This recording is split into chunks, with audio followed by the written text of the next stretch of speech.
प्राप्तापयत्नताम, कहते हैं कि जैसे सन्यासियों को शरीर छूटने के बाद जो फल प्राप्त होता है वही फल हमारे पितरों को प्राप्त होता है जब हम गया श्राद्ध कर देते हैं। देखिए कितने लोग कहते हैं गुरु जी गया श्राद्ध कर दिए, क्या हमारे पितृ मुक्त हो गए? ऐसा शास्त्रों में वर्णन है कि गया में जाके केवल पिंडदान करने से आपके पितृ मुक्त हो जाते हैं।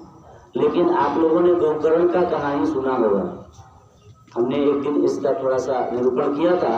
तो गोकर्ण जी के जो भाई थे धुंधकारी, वह मर गए क्योंकि अनेकों पाप किए, अपने माता पिता को भी नहीं छोड़े, अनेक पापाचारी स्त्रियों के लाके घर में रखे, उनके द्वारा वो मार दिए गए। क्योंकि वह भी सोच रहे थे कि यह जो पाप कर रहा है, धन चोरी करके ला रहा है, तो ये हमको दे रहा है।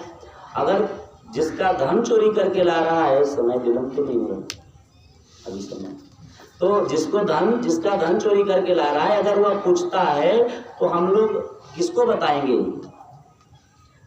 और ये किसको बताएगा? हम तो बताएंगे कि धन लाके ये देता है, और ये बताएगा कि धन का चोरी हम करके इनको देते हैं।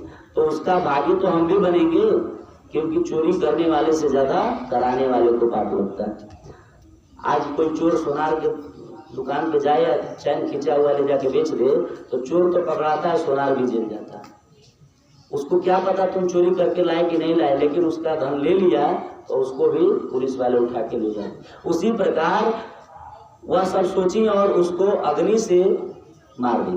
अंत में जब वह सुने कि हमारे पिताजी भी नहीं रहे, माताजी भी नहीं रही, और जो धुंधकारी भाई था वो भी नहीं रहा, तो वहीं से वो गया श्राद्ध कर दिए थे। अनेक तीर्थों का श्राद्ध किए, गया श्राद्ध किए, फिर घर में आए तो घर को सफाई इत्यादि करके घर में जब रहे तो रात्रि को प्रेत व्यस्त हो गए। जब प्रेत आया तो वह सोचे कि किसका आवाज है, तो दिव्य ज्ञानी पुरुष थे गोकर्ण जी, अपने मंत्रों से संकल्प को बोल के और जब जल छोड़े तो तुरंत प्रेत आत्मा बोल पड़ा कि मैं आपका भाई हूँ और मेरे मुक्ति नहीं हो रही है। तो बोले कि मैं तो तुम्हारे लिए गया श्राद्ध करके आया हूँ, फिर क्यों नहीं मुक्ति हुआ? तो उन्होंने फिर एक आकाशवाणी हुआ कालांतर में कि आप श्रीमद् भागवत का कथा श्रवण कराओ, जिससे इनका मोक्ष हो जाएगा। 1000 भी गया श्राद्ध कर दोगे तो मुक्ति होने वाला नहीं है। जैसे कि आपने सुना कि अनेक पाप करने के बाद कुछ ऐसे भी पाप थे जिसको करने के बाद मनुष्य योनि में आने का तो लाभ प्राप्त होता है, लेकिन माँ के गर्भ में ही मृत्यु प्राप्त हो जाता है। जन्म लेते लेते मृत्यु प्राप्त हो जाता है, लेकिन मनुष्य योनि प्राप्त नहीं होता। तो उसके लिए भागवत कथा जब हुआ तो उनका मुक्ति हो गया। क्योंकि सबसे बड़ा अगर किसी चीज की निवृत्ति होती है तो पश्चाताप करने से। आपके मन में अगर ग्लानि होने लगे कि मैंने यह दुख किया, मैंने किसी को दुख दिया, मैंने गलत किया हूँ, अगर यह ग्लानि हो जाए आपके मन में तो पाप का निवृत्ति हो जाता है। अच्छा पंडित जी, एक चीज बताइए, भागवत गीता और भागवत पुराण में क्या अंतर है? जितने भी पुराण है ना, सबका एक महत्व अलग है। विष्णु पुराण में विष्णु जी की महिमा गाई गई है, ठीक है। शिव पुराण में शिव जी की महिमा गाई गई है। नहीं, भागवत गीता और भागवत दोनों बता रहे हैं, पहले इसको भी तो समझ लीजिए। सब में अलग अलग सबकी महिमा गाई गई है, ठीक है।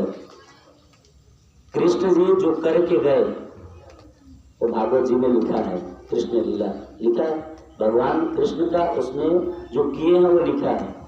तो जो किए हैं भगवान वो भागवत जी में लिखा है, क्या क्या किए, जैसे हम लोग बहुत कहानियां जानते हैं उनका। और जो गीता है जो भगवान ने करके गए, जो ज्ञान दे के गए, गीता से हम लोगों को जीवन जीने का कला प्राप्त हो सकता है। हमारे जीवन में समाज में कैसा क्या करना चाहिए इसका कला प्राप्त हो सकता है। लेकिन भागवत से हमें मोक्ष कैसे प्राप्त हो, हमारा देखिए पूरी भागवत आपके पूरे शरीर, एक आप कोई भी कहानी पूछिए मैं आपको बता दूंगा उस कहानी बता करके कि आपके शरीर पे कैसे घटित होता है। जैसे पूर्व में आपको एक हमने कहानी सुनाया सुनीति और सुरुचि की। यह गोकर्ण और धुंधकारी भी मेरे अंदर ही है, कहीं और बाहर नहीं है। अभी आपको हमने ये भी श्रवण कराया कि वैतरणी आपका शरीर ही है, श्रवण किए ना। तो जितनी भागवत में जो भी चीजें लिखी गई है वह सब हमारे आपको जीवों को दिव्य ज्ञान होने के लिए लिखा है कि जो यह शरीर है जिस मृत्यु से हम डरते हैं, मोक्ष कैसे होता है? मोक्ष कहीं ऐसे नहीं होता। जिस दिन हमको ज्ञान हो जाएगा कि सत्य क्या है, सत्य का जब बोध हो जाएगा कि जो आत्मा है वही परमात्मा है, तब हमको, क्योंकि मृत्यु तो शरीर का होता है या आत्मा की। अभी हमने बताया ना कि लोग कहते हैं आत्महत्या कर लिया। आत्मा की हत्या तो जीते जी होती है, मरने के बाद हत्या नहीं होती। लोग जो सोचते हैं कि हम छत से कूद के हत्या कर लिए तो शरीर का हत्या हो गया, वो आत्मा का हत्या नहीं हुआ।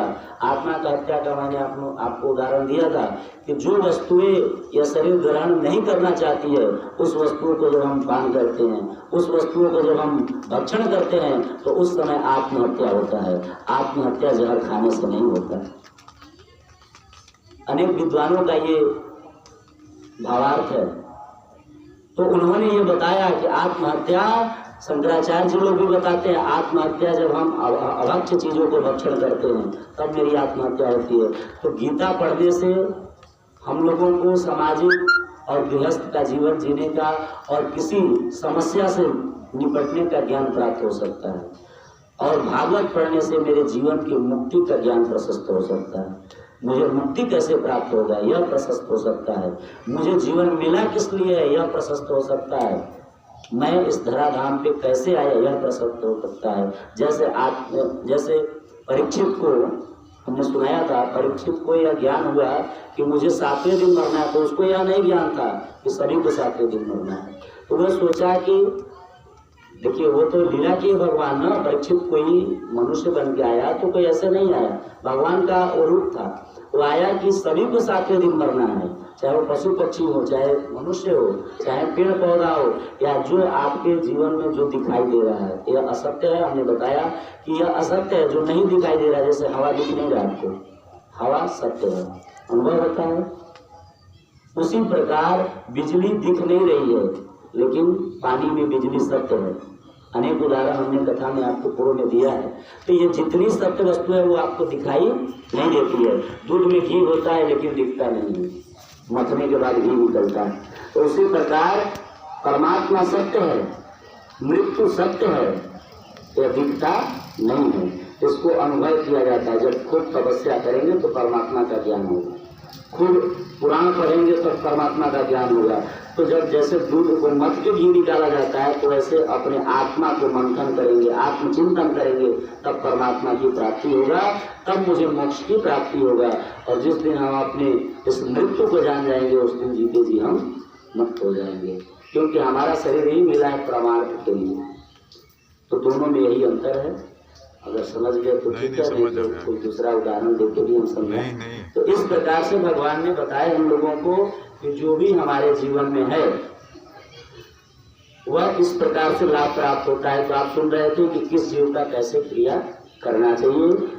गंगादिनाम भावे पृथिव्यम स्थापनम अस्मृतम यत्र सन्ति महानद्यास तदा तस्मेव निक्षिपेत्। इस प्रकार से कहते हैं यदि गंगा नदी के समीप हो तो नदियों में सन्यासियों का प्रवाह कर दें। जैसे सन्यासी लोग का कोई अग्नि संस्कार नहीं होता, या तो उनको नदी में प्रवाहित कर दिया जाता है, क्योंकि वो अपने शरीर को भी यह नहीं चाहते कि यह निस्वार्थ जल जाए, इससे भी कुछ स्वार्थ चाहते हैं। क्योंकि जब जल में प्रवाह होगा तो मछली, जितने जलीय जीव हैं इनको भक्षण कर लेंगे, तो यह दैहिक जो शरीर है ना ये भी उनको प्राप्त हो जाएगा। और अगर जल में प्रवाह नहीं होता तो उनको भूमि में लाभ दिया जाता है। तो अगर भूमि में भी होता है तो जो मिट्टी में जीव है वो उनको लाभ प्राप्त करते हैं, इसलिए उनको भी स्वर्ग की प्राप्ति होता है। प्रेम से बोलिए भगवान की जय।